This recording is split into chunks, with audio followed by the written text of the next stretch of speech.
مور جتنا اب خوبصورت ہے اس سے کئی زیادہ جنت میں خوبصورت تھا۔ مور کی خوبصورتی پہ سبھی پرندے فدا تھے، لیکن ان سب خوبیوں کے باوجود مور سے ایسی کون سی خطا ہو گئی تھی جس سے اللہ تبارک و تعالیٰ نے مور کو جنت سے نکال دیا۔ اللہ تبارک و تعالیٰ نے جب حضرت آدم علیہ السلام اور اماں حوا کو پیدا فرمایا، اس کے بعد ان کو جنت میں بھیج دیا۔ وہ دونوں جنت میں بہت ہی پرسکون رہتے تھے، بہت ہی لذیذ میوہ پھل کھایا کرتے تھے، لیکن ایک اناج جس کو کھانے سے اللہ پاک نے انہیں منع فرمایا وہ اناج گندم تھا۔ شیطان حضرت آدم علیہ السلام کی وجہ سے ہی جنت سے نکالا جا چکا تھا، اسی وجہ سے شیطان کی حضرت آدم علیہ السلام سے دشمنی ہو گئی۔ شیطان یہ چاہتا تھا کہ وہ کسی بھی طرح حضرت آدم علیہ السلام کو جنت سے نکال دے اور ساتھ میں اماں حوا کو بھی جنت سے نکال دے۔ جب شیطان کو یہ خبر ہوئی کہ حضرت آدم علیہ السلام کو تمام میوے کھانے کی اجازت ہے لیکن گندم کھانے کی اجازت نہیں، تو وہ شیطان انتقام کی آگ دل میں لیے جنت کے دروازے کے پاس بیٹھ گیا اور 300 سال تک وہاں پر بیٹھا رہا کہ کوئی جنت کے دروازے سے باہر آئے اور شیطان اس سے بات کر سکے۔ ایک دن اچانک سے مور جنت سے باہر آ گیا۔ شیطان اس کو دیکھتے ہی بہت خوش ہو گیا۔ شیطان نے پوچھا، اے خوبصورت پرندے تم کون ہو؟ مور بولا، میں مور ہوں، اب تم اپنا تعارف کراؤ۔ شیطان نے جواب دیا کہ میں عالم غربیہ کا ایک فرشتہ ہوں، میں اللہ پاک کی عبادت سے ایک پل بھی غافل نہیں ہوا، میں چاہتا ہوں کہ میں جنت میں جاؤں، وہاں کی نعمتوں کا اپنی آنکھوں سے مشاہدہ کروں۔ شیطان مور سے کہنے لگا، تم مجھے جنت کے اندر لے جاؤ، میں تمہیں 3 ایسی باتیں بتاؤں گا جس سے تمہیں ابدی زندگی حاصل ہو جائے گی، تمہیں بڑھاپا اور بیماری نہیں آئے گی، تم ہمیشہ جنت میں رہو گے۔ شیطان کی یہ باتیں سن کر لالچ میں آ کر مور نے کہا، مجھ میں تو اتنی طاقت نہیں کہ میں تمہیں جنت کے اندر لے جاؤں، لیکن ایک سانپ میرا دوست ہے، وہ شاید تمہاری مدد کر سکے۔ یہ کہہ کر مور سانپ کے پاس آیا، اس کو ساری بات بتائی۔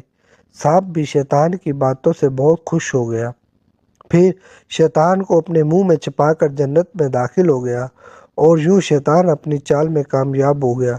جنت کے تمام نگہبانوں کو یہ معلوم تھا کہ شیطان یہ چال چل رہا ہے اور جنت میں داخل ہو چکا ہے۔ فرشتے شیطان کو جنت سے نکالنے لگے، تبھی اللہ پاک کا حکم ہوا اس کو ابھی تک جنت میں ہی رہنے دیا جائے۔ وہ فرشتے اللہ تبارک و تعالیٰ کے حکم سے رک گئے۔ شاید یہ حضرت آدم علیہ السلام کا امتحان تھا۔ شیطان حضرت آدم علیہ السلام کے پاس اور اماں حوا کے پاس جا کر اپنی محبت کا اظہار کرنے لگا۔ وہ دونوں ہی شیطان کو پہچان نہ سکے کیونکہ ماضی کے مقابلے میں شیطان کی شکل تبدیل ہو چکی تھی۔ شیطان کہنے لگا کہ میں چاہتا ہوں کہ آپ دونوں ہمیشہ جنت میں اسی طرح زندگی گزاریں، ہمیشہ رہیں۔ حضرت آدم علیہ السلام اس کی بات بہت غور سے سننے لگے۔ شیطان نے کہا کہ اگر آپ میری بات مان جائیں تو آپ کو جنت کی اور بھی تمام سہولتیں ملیں گی۔ حضرت آدم علیہ السلام شیطان کے بہکاوے میں آ کر کہنے لگے، یہ کس طرح ممکن ہے؟ شیطان کہنے لگا، ایک گندم کا دانہ اگر آپ دونوں چکھ لیں تو آپ کو ابدی حیات حاصل ہو جائے گی اور آپ جنت میں رہیں گے۔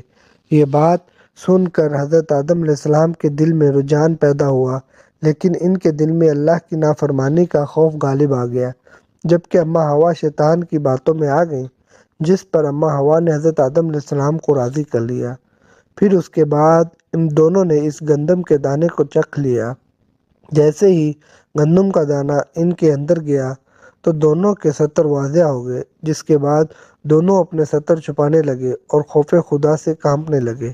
اسی دوران اللہ تبارک و تعالیٰ نے فرشتوں کو یہ حکم دیا کہ حضرت آدم علیہ السلام اور حضرت اماں حوا دونوں کو زمین پر اتار دو۔ حضرت آدم علیہ السلام کو سری لنکا کے قریب نیچے زمین پر بھیج دیا، جبکہ اماں حوا کو جدہ کی سرزمین پر اتار دیا۔ جن خوبصورت پیروں سے چل کر مور شیطان کو جنت کے اندر لے کر آیا تھا، وہی خوبصورت پاؤں اللہ پاک نے مور سے لے لیے۔ سانپ جو اپنے منہ میں شیطان کو چھپا کر لایا تھا، اس کے منہ کی خوبصورت خوشبو کو چھین کر اس میں زہر ڈال دیا۔ پھر مور کے ساتھ ساتھ سانپ کو بھی جنت سے نکال دیا گیا۔ خدا حافظ۔ اللہ آپ سب کا نگہبان ہو۔